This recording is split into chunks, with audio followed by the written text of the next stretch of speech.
cerita lain lah.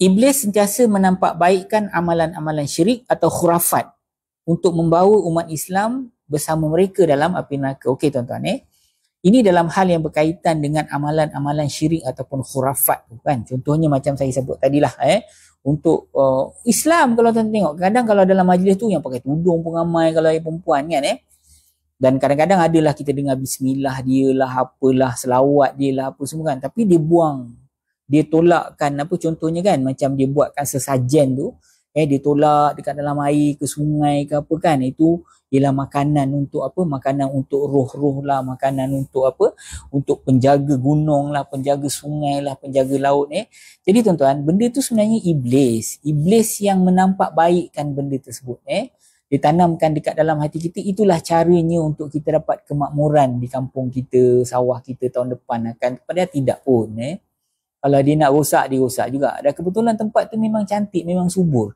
Jadi tiap-tiap tahun subur je lah tanah tu. Kalau betul benda tu boleh bagi kebaikan, pergi cari tanah tempat yang kering kontang, kau try buat tengok. Kau panggil lah semangat laut kau tu ke, semangat bukit kau tu, kau suruh semangat tu tolong supaya tempat tu boleh jadi subur. Pergi try tengok kalau boleh buat. Try kalau boleh buat.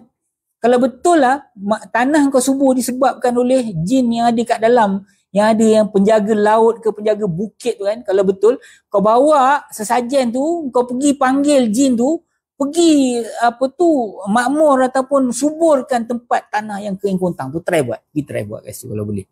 Kalau betul lah kau menjadi penyebab jin-jin tu jadi penyebab. Maknanya tidak kan, maknanya tidak.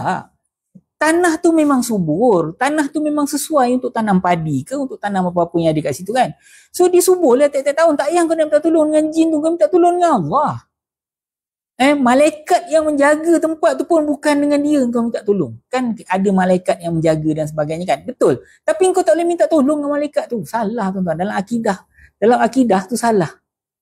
Kau kena minta tolong dengan Tuhan punya malaikat tu, dengan Allah Subhanahu Wa Taala. Jadi dia yang perintahkan malaikat tu. Daripada kau minta malaikat apa pun, kau minta dengan Allah teruslah. Kan kau boleh direct dengan Allah, kau pergi minta dengan Allah punya pembantu apa? Dengan Allah bukan pembantu lah.